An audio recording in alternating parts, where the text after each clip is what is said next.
Welcome to the repair shop, where cherished family heirlooms are brought back to life. This is the workshop of dreams. Home to furniture restorer J. Blades. Nowadays, everybody spends a fortune on stuff that once it's broken, they just bin it. But everybody has something that means too much to be thrown away, and that's where we come in.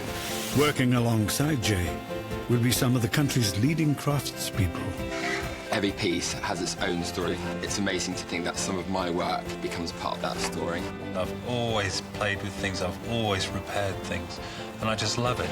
There is a real pleasure in bringing people's pieces back to life again. Each with their own unique set of skills. I can't wait to get started.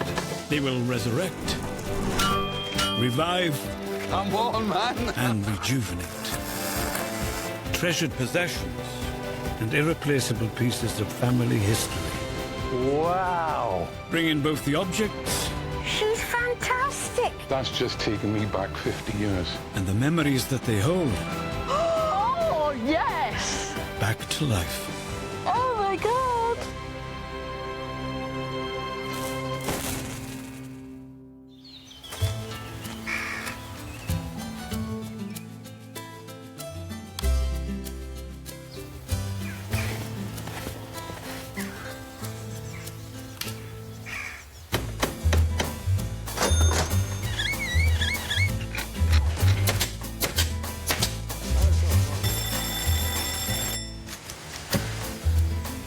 In the repair shop today, Sonnaz and Will get their hands dirty with a very old piece of furniture.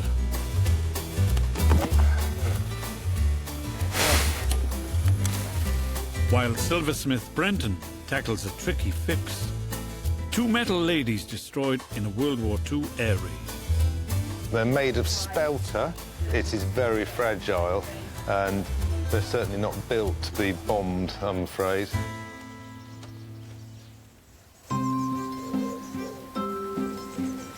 First into the repair shop are Hilary and Mike Elphinston. With them, a much-loved member of the family. Hello. Hi. Welcome. They're hoping that soft toy experts Amanda and Julie can help bring him back to life. OK, what have you got in there? Oh, hello, you. It's threadbare. Hello, Fredbear. Bear. He's lovely. Tell us a little bit about him. He's 50-year-old. He was bought for Maria, our eldest daughter, for her first Christmas, and he was about the same size as her, I think.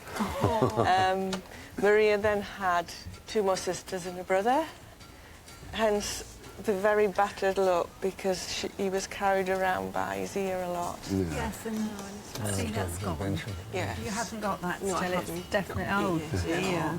But Maria's emigrated to Australia now. OK, and she didn't take him... She couldn't take him because he's full of straw. So customs won't allow Fred in? Won't allow Fred in. Might be contaminated. To prevent the introduction of pests and diseases, Australian customs has strict rules about importing plant materials, which includes Maria's bear, Fred, and his wood fibre stuffing. Since then, one of her daughters, Lauren, has had a little boy, Elijah James. Congratulations. And I would really love him to belong to Elijah now, because he's part of our lives. Part of the family. It sounds Family history. Sounds a bit corny, doesn't it, really? No, it doesn't. No, it doesn't. Not It doesn't. So it's getting him out there. It's getting him out to Australia. Yeah. So, where did you buy Fred, or where did you get him originally? I bought him from the Co-op in Chesterfield. And I think I paid a ridiculous amount, like £5, which was an awful lot of money in those days. A good quality bear. Yeah. He's a German bear. Oh, is he? Yes, he is, by a company known as Schuko. The Schuko company are better known for making miniatures and things like that, so it's quite nice to see one of these bigger bears. He does growl. Does he still? Well, You've got to have the knack. Nearly I have. What would you like him to look like? Like to see him furry. Furry. You want them furry as well? Yeah. Yeah, what I'm concerned about at this time is we're going to be giving you a new Well, threadbare back. yes, that- Not threadbare. Perhaps we could just do the tummy, the body, the Yeah. keeper's original head, legs and Yes. arms. So he's got Yeah. a little bit, we could age down some fabric, so he's got a little bit of fur coming through, so it's in keeping with the rest of him. Yes. And what about a new ear? Is that possible? Absolutely. We will do that for you. We know it's a bit of a challenge. Yeah. We like a challenge. We like a challenge. But he'll be safe here. And we'll let you know as soon as he's ready to come. Lovely. Thank you very much. I'm really glad that they're actually not going to make him look like a really modern bear. That he's still going to look like Fred, isn't he? And that's the main thing. Can't wait to tell my daughter. Can't wait to show her. When Fredbear goes to Australia, it's going to be a mixture of emotions, definitely, because he just reminds me of the children so much. Amanda and Julie's mission is to get Fred fit to pass Australia's strict custom controls. We've basically got to get the stuffing out. Now, this is wood shavings. In normal circumstances, we would always replace like for like to keep him authentic. So it's really unusual, but we are going to replace it, aren't we, with polyester. Ooh, look at the end of the day, Fredbear belongs to Hilary, and she wants to get him to her grandson. And we want to do our utmost to make sure that happens. So whatever it takes, really, to get him there. Oh, poor Fred. But it's all for the good. Absolutely. There we go. So, now I'm going to take the arms off. His limbs are held on with a pin and washer, and Fred's not parting with them without a struggle. This is proving more difficult than I anticipated. This one is really rusting. Oh, come on, Fred. Give me your arm. Yay! There it is. That's what's given me all that trouble. I've got another 4 of those joints to wrestle with, and Julie can carry on unstuffing them and getting them all ready to be cleaned.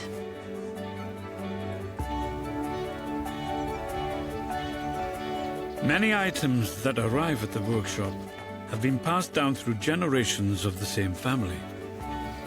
And the next is no exception. Hi. How are you? I'm Sonnaz. Sarah Allen from Staffordshire is hoping furniture restorer Will Kirk and upholsterer Sonnaz Nooranvary can rescue her family piano stool. So this belongs to you? It does. What's the story behind it? Because it looks very well used. It is. It's about 112 years old.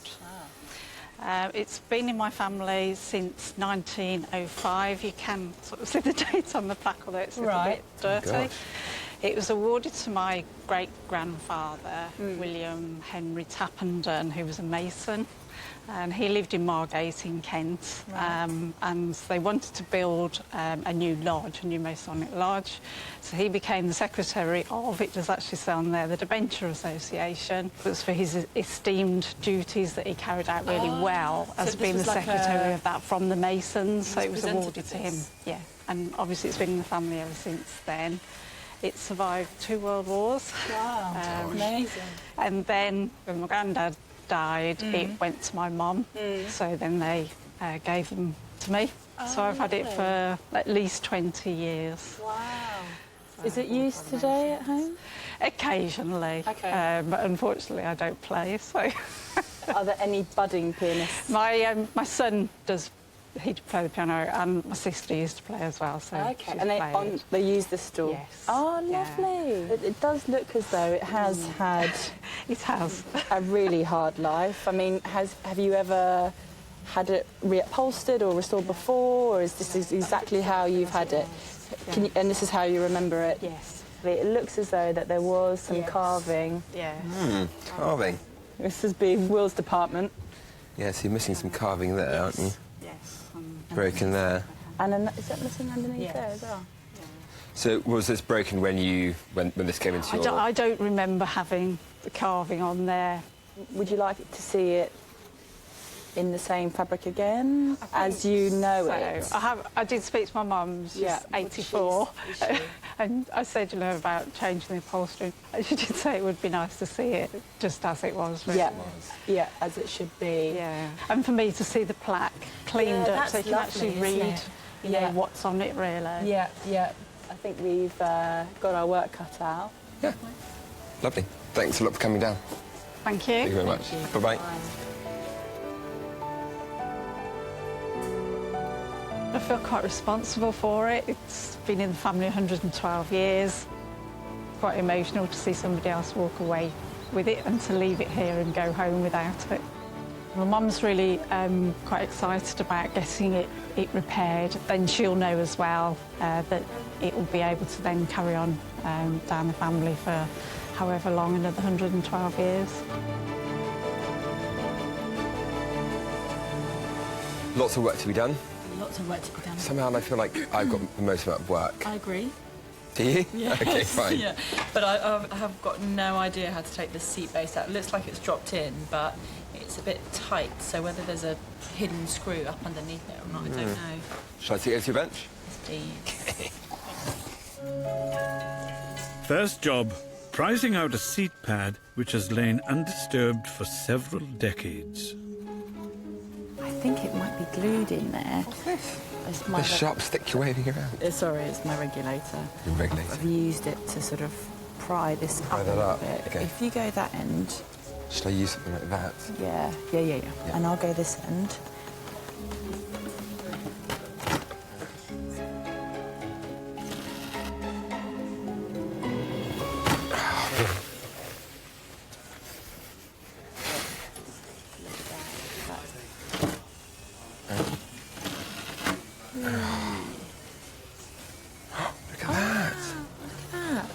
Oh, so it must be the original green colour there, then. Yeah. That's really nice. Yeah. So, are you going to try to replace that back to that original green as opposed to the bleached out yellowy green? Yeah, definitely. I'll let you get on with stripping that back. Okay. But be careful not to breathe it in. Yeah, don't breathe it in, whatever you do.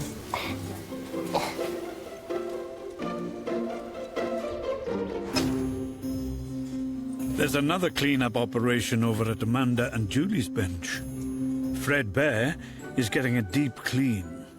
His first bath in 50 years. As you can see, it's proving quite effective. I will continue to do this, changing the water and adding new soap until the water runs clear. That's lovely. That is such a good feeling. All those years of dirt, and I'm sure I haven't finished yet. I'll fill it up again and see how much we can get out with the second wash. While Julie carries on with Fred shampoo, Amanda sets about restoring the other careworn parts. So here's my lovely piece of mohair.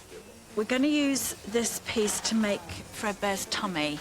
It's not the right colour, so we're going to have to age it down, colour it and make it look like it's part of Threadbare. So the first part of the process will be to get some colour into it. I'm making myself a nice strong brew of tea here.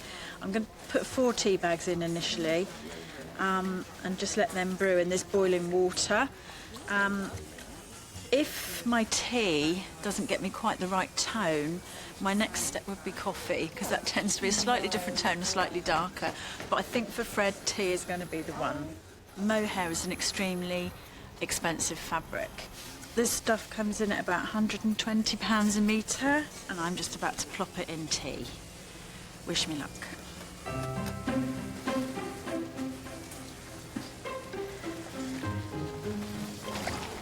Mohair is a woven fabric, but it's woven from goat hair. It's the fleece of a goat. It's been popular with teddy bears right since the very first ones in 1902. Traditional bears were always made out of this mohair fabric. I lift it up and sort of squeeze. You can see already we're getting that really lovely aged sort of golden faded mohair look that I'm wanting. Right. So I'm going to leave that now to have a soak, and I'll check it now and then to make sure I've got the right depth of colour, and then we'll take it out and have a look and see what we've got.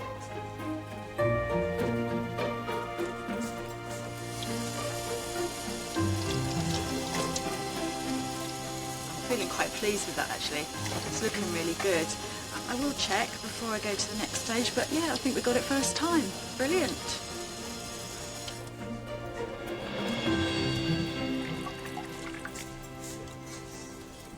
The fur's now the right colour, but Amanda still has some work to do to make it match the rest of his well-loved body.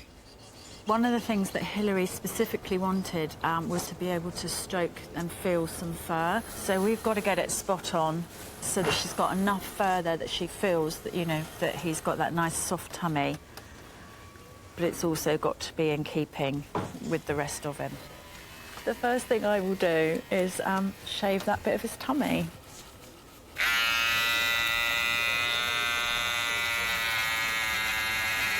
It's quite nice.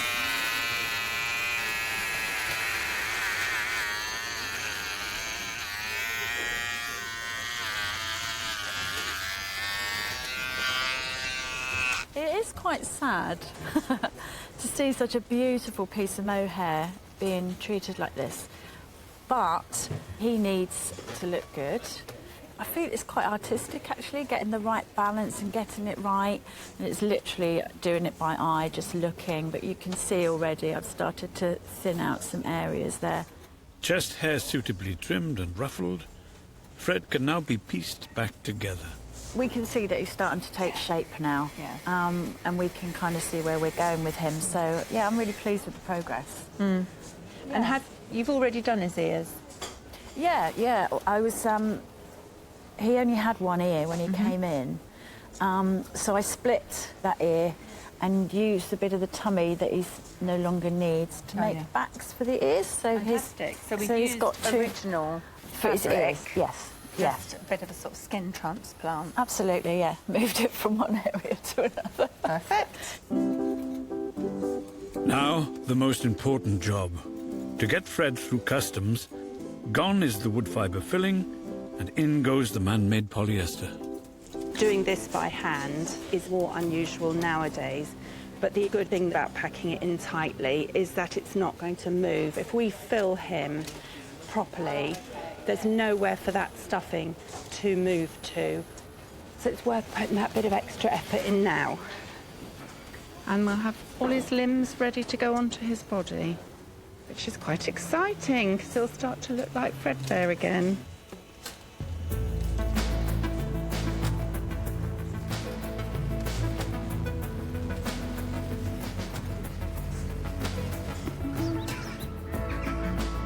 Next, a call into the repair shop, Jeremy Harrison from South East London, to meet metalworker and silversmith Brenton West. Hi there, I'm Brenton. I'm Jeremy, nice to meet you. Hi, Jeremy. So, I believe these are yours. Jeremy has a pair of very precious but very damaged statuettes. Well, they were my parents, and they were given to them as a wedding gift when they got married on the 17th of August, 1940. So who gave them to them? We don't know who gave them to them, but my mum was from a very large Irish family in Bermondsey. Okay. And my dad came from a middle-class family in Essex. So we think these are probably from the Essex side of the family, but 3 weeks later my parents' house was completely destroyed in the Blitz. Oh, no.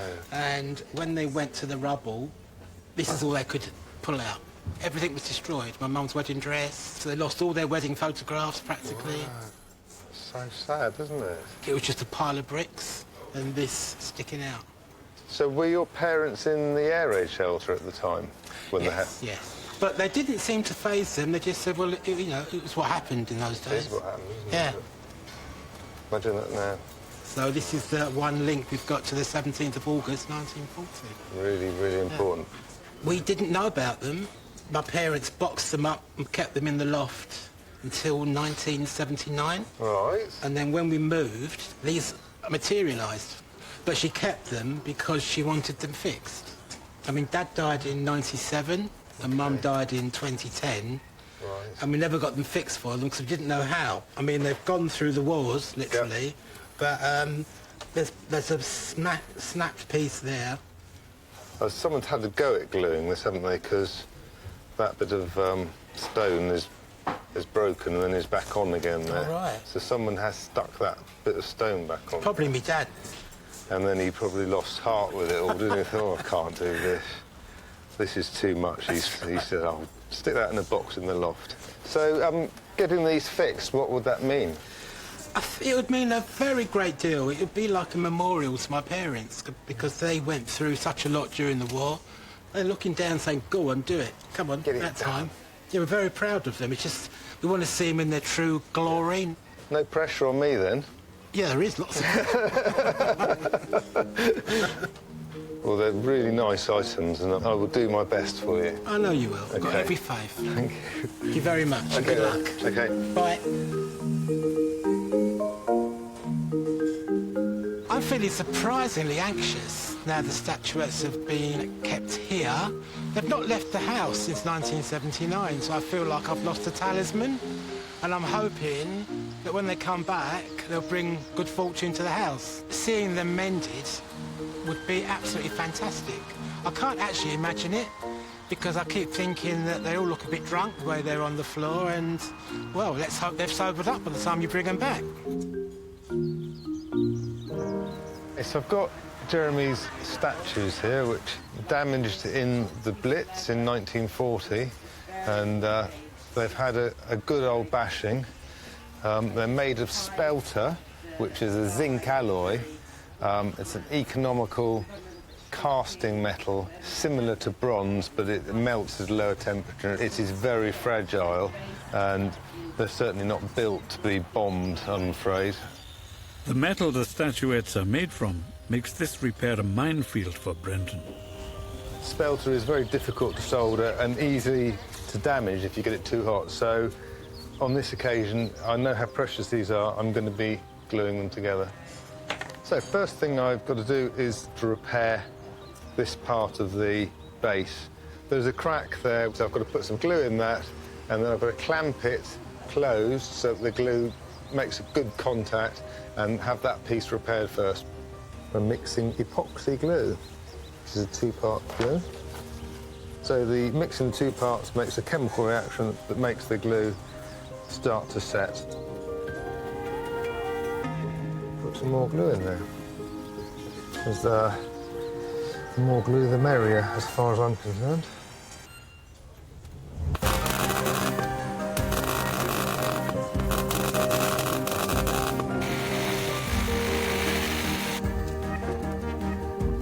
Back in the barn, Sonnaz and Will have divided the renovation of the 112-year-old piano stool into the upholstery and the woodwork. Jay's checking in on how the young duo are doing. What do you need the timber for? That's a bit loose, that's a bit loose. So you're going to replace them? Yeah. You're going to carve them out with that? I am. All right. I'm actually really excited. If you're going to carve all of that, it's got to look very similar to that. Very similar. So those are the only bits that need doing on this then? They are the main bits, and it just needs like a good old clean. Yeah, it is quite dirty, isn't it? Clean and a polish up. OK. Get carving. Get carving. Thanks, Jay. All right. Next, over to Sonnaz, and a chance for two upholstery experts to put their heads together. So you're getting on with that piano stool? Very well, thank you. Yeah, you're just at the right moment, actually. Have I? A few more tacks to take off, and then we can see kind of what's going on underneath. It's a bit dusty. Yeah, it will be dusty. Can I do the glory run of tack lifting?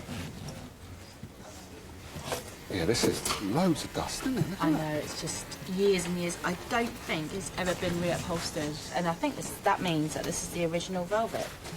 And look at the difference in colour from where it's been. Ooh. Cool. But that's just the sun doing that, isn't it? Exactly, yeah. Wow. It's pretty dusty. Yeah.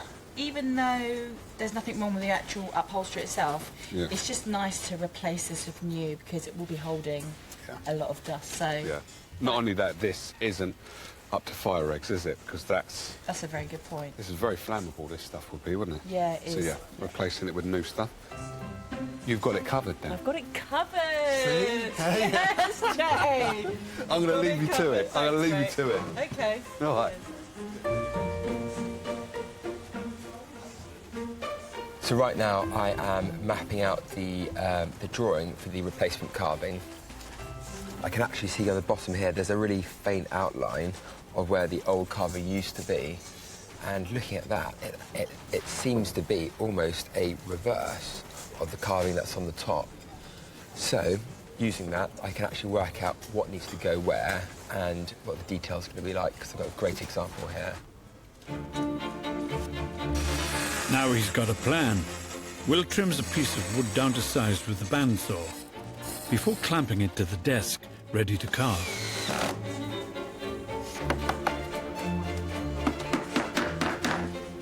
It really helps when you've got a really sharp chisel. It's almost like cutting with like a hot knife through butter. If your chisel isn't sharp, then you see that the wood begins to splinter off and crack. On the neighbouring workbench, Sonnaz is beginning to build the seat pad. First thing is really to get some black wadding on this base. I need 2 layers. I think I'm going to use that as my biggest bit. This lays on here. So what I'm going to do, I'm going to pull this edge, or in upholstery it's called teasing. I'm going to tease this edge. That just gives it a much softer edge, and I can feel the difference in that already.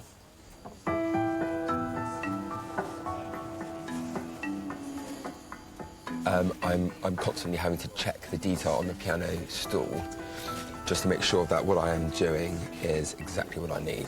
It's quite easy to get carried away with the chisels because they're so sharp. It's really easy to take off more than you actually need.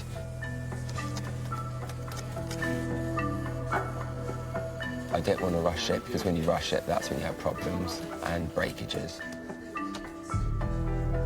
Next, Sonnaz is ready to cover the seat pad. Now, this is really the moment of truth as to whether I've chosen the right colour for Sarah. Because not only did she want it to not look different in terms of the padding, she didn't want the colour to be very different either. And I'm hoping that this velvet that I've chosen is as close as possible. I'm pretty happy with that, and I think it's going to work well.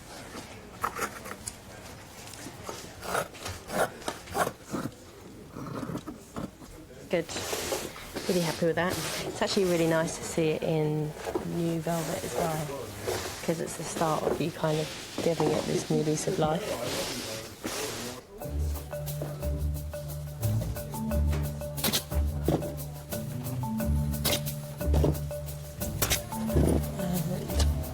Snip into this. So really the objective with corners is to secure it so that you've got as little bulk as possible in the way. I'm going to pop a staple in there.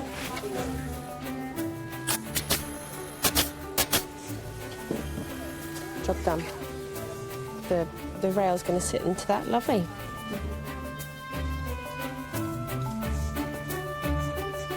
So I have finished all the carving. I've glued the new pieces back onto the front of the piano stool, and I've just filled and touched in some other cracks and loose bits of wood. It's all on there, it's solid, it's good to go. I just need to get into the colour matching now. So usually with colour matching, I do lots of different samples to make sure I'm confident with the colour that I'm going on with. But with this, I've got a good feeling that the colour I'm matching is sort of a general brown umber colour. So that's what I'm using here, and with quite a thin wash, it's beginning to blend in quite well.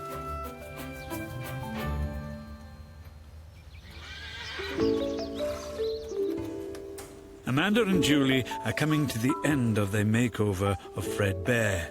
He's almost ready for his trip to meet his family down under. Happy? Yeah, really happy. You? I am too, yeah. He's going to last longer, isn't he? And he just looks like threadbare. Yeah. Fred's owners, Hilary and Mike, are back at the repair shop to see if their beloved bear is finally ready to fly the nest. Hello. Hello, welcome back. Thank you. How are you? Fine, thanks. Lovely How to are you? see you. How are you feeling? Yeah, a little bit nervous, aren't we? Yeah. Do you want us to put you out of your misery then? Yeah, yes, you ready? yes, Are you please. sure? No, you can't cover your eyes. No. I've got hold of it. Are you ready? We're ready. Oh, look at him! Oh, how did you do that? Give him a cuddle. Oh, he's solid, isn't he? Oh, he's gorgeous. Oh, he feels lovely. I was expecting him to be Yeah. a lot softer. Oh, he's still got his flatulence, yes. Yeah, I didn't think I would be like this when I saw. I Well, knew look at I you. knew you would. You filled up as well. We're just two softies, aren't we? Oh, it's lovely. Sorry. Oh, bless you. Thank you so much. Fantastic. Thank you. Tell me. Thank you so much. Look at him.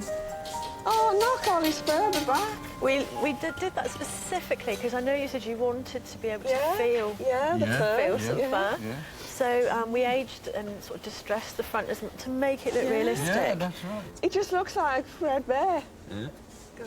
But he's That's lovely. what that's our job. Yeah, we've done. If you can say that, that's what makes us happy to hear you say that. So, tell me, what's next part of his journey? We're seeing Maria, the big family do. And then I'm going to give her Fred. It's all yours. Say Behave bye-bye. yourself. Say bye-bye to the Bye, Fred. Thank you. Bye.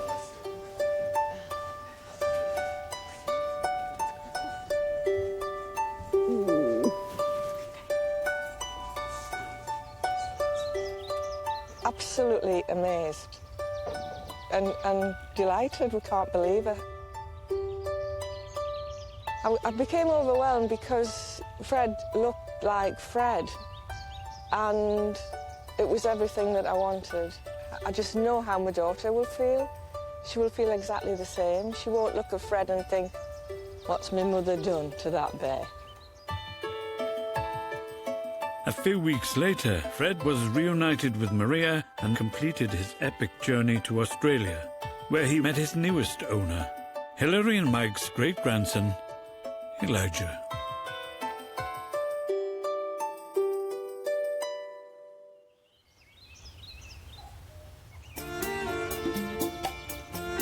Out in the metal workshop, Brenton is getting to grips with a pair of war-torn statuettes. One needs her feet reattached to the pedestal, the other has lost her basket. This lady here has got less damage. We've got her basket of fruit and flowers that's become detached. Just to glue that on there, it wouldn't be strong enough. So what I'm going to do is I'm going to put a couple of wire pegs coming out of her arms and make corresponding holes in the basket, so that should sit there by itself without glue, and then when I put the glue on, that'll be an extra sort of strength. The Spelter figurines were made by Limousin, a prolific French manufacturer of Art Deco ornaments. What we need to do is now make corresponding holes in those.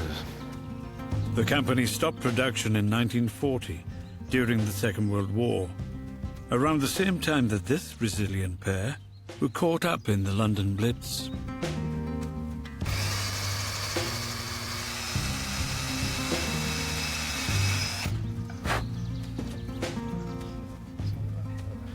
That goes in that hole now, and that actually stays on there with just one pin. So when I've got the other pin in, that'll be nice and strong, and then that little bit of glue in there will make it good as new again. Now the statuettes are prepped, Brenton is giving them a final clean before fixing them back together. And Jay is lending a hand. So you've worked with spelter before? How do you know to identify that spelter? When you scratch it, which I've done behind there, in the bit you can't see, it goes silver-coloured. So if I just give it a bit of a scratch... Oh, yeah. That's silver-coloured. Right. If that was bronze, that would be gold-coloured. Oh. Okay. They're nice things, and they deserve to be repaired nicely and looked after. So in here it's just soapy water, just really, really mild detergent. I don't need any chemicals. The worry of putting chemicals on, this has got a patina on it, and if I get any sort of violent chemical on there, that's going to fetch that off, and they're going to go silver. Yeah, don't want that. And I don't want that. So we really be really gentle with them.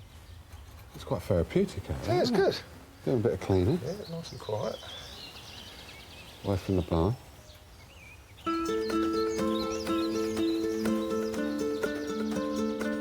With the statuette's spick and span, Brenton uses a strong epoxy adhesive to secure the broken basket.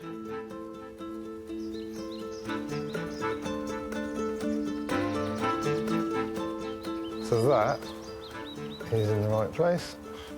So I've just got to let that set. Now the difficult one. So, screw around the foot. And that's going to be screwed up through the stone, up through the base, into the feet. And that's going to hold that in position while I glue that.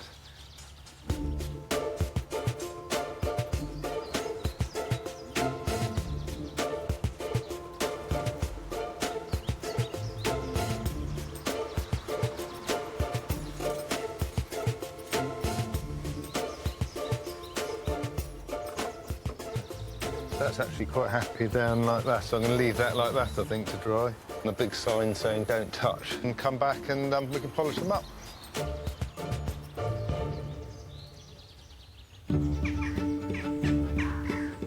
It's been a team effort in the repair shop today.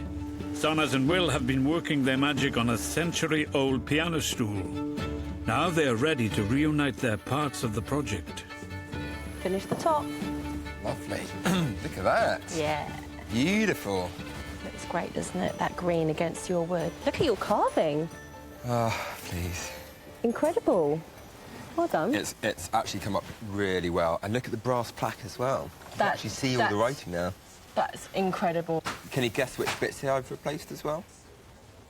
I really can't, actually. I can't guess which ones you've replaced. Have you moved them around or something? Have you? No, I haven't. Well, let's get that on, because I need to get this over to Sarah. Yep, right. I think it's a great joint effort. Really lovely. She's going to love it. She's going to love it. When Sarah brought her great-grandfather's stool to the repair shop, it was looking all of its 112 years. Threadbare upholstery, missing carving, wood and brass, lacking lustre. Really looking forward to picking up the piano stool, really looking forward to seeing it. Obviously a little bit nervous. Obviously in my lifetime it's only ever looked how it did really when I dropped it off. So I'm really looking forward to seeing it again and excited. Hello. Hello. Nice to see you again. Andrew, lovely to see you again. Gosh. So here it is. Yes. As you can see, it's on 4 legs, so that's a positive sign. It's looking good. Are you ready? I think so. Okay. Here we go. Oh, wow. Oh, gosh. Oh, it's lovely. I can't believe it, look. Golly. Bit speechless, really, to be honest. It looks really lovely. It's just so shiny. Thank you so much. Brilliant job. Yeah, you pleased? Really, really pleased.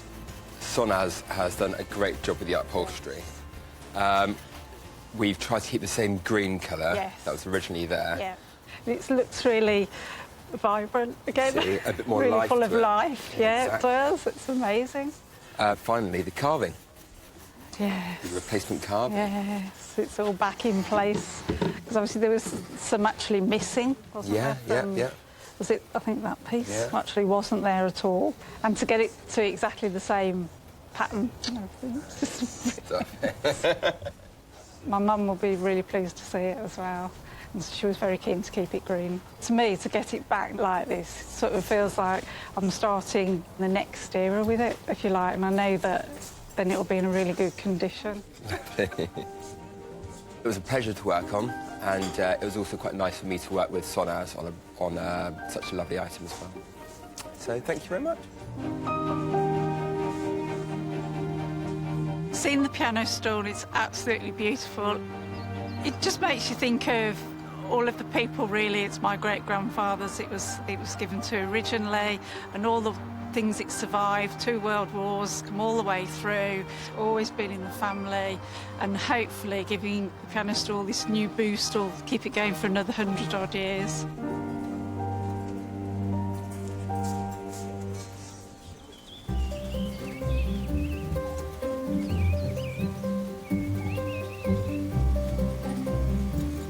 Outside, Brenton has secured the broken pieces of the war-torn statuettes.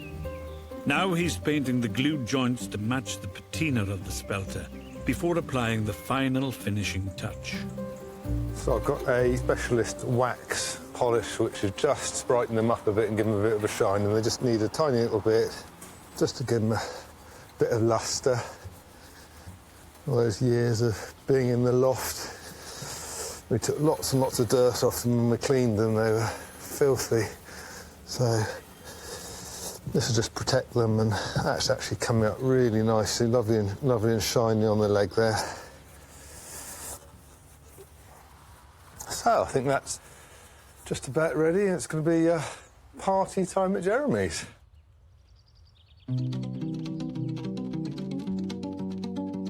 Carefully wrapped, the statuettes are sent home to Lewisham, where Jeremy and his sister Liz are reminiscing about the original owners of the Art Deco figurines, their parents, Kitty and Jack. Oh, look, there's Mum and Dad on the 50th wedding anniversary. That's right. That's their first dance. And our Dad hated dancing. Hated dancing. He hated dancing. But he had to do the first he dance. had to do the first dance. His face. Yeah. It seems like yesterday. Oh, we were all very close to our parents. My mum and Dad were the hub. The statuettes were broken during an air raid. Even though they were broken and smashed up, she still treasured them. It's a link to the past. Oh, they're here. That's right. Let's have a look. Are you excited? I really am. Oh, my goodness. Oh, my goodness, look. Oh, wow. It's like Christmas. Exciting.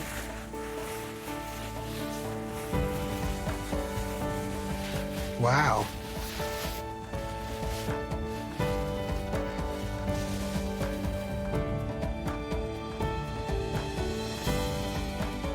They're gorgeous. They're lovely. That's fantastic. Look at that. It's like 2 little Oscars. They have not looked this good since 1940. They look fantastic. It doesn't look as if they've ever been broken at all. Everything's fixed. Mum and Dad would like to have seen these. God, they'd have loved this. Absolutely loved this. The repairs on the 2 statuettes are unbelievable. There's no trace of any repair on them. It looks like how they would have looked 80, 90 years ago. Should we put them up on the cocktail cabinet? Yeah. Let's... Right, ladies. It's the end of your journey. Oh, look at that. Now that looks... Does that look good? Wicked. I could sit here and just look at them, couldn't you? I was just going to say, you just want to stare at them. They're made for there, aren't they? They're made for there, they really are. They are made for there. I love them. Having these statues repaired is our family's tribute to our parents. and it's a memorial to both of them, to my mum and my dad. They're seamless. You wouldn't know that the damage that was on them. I'm really happy. And I'm happy they're complete again because they look stunning. I'm looking forward to every day getting the pledge out, giving them a polish every morning, and then just thinking about mum and dad while I'm polishing them.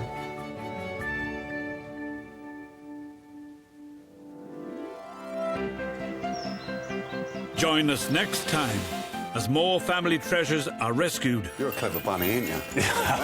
And their cherished memories restored. Oh, amazing. Oh, I love it. In the repair shop.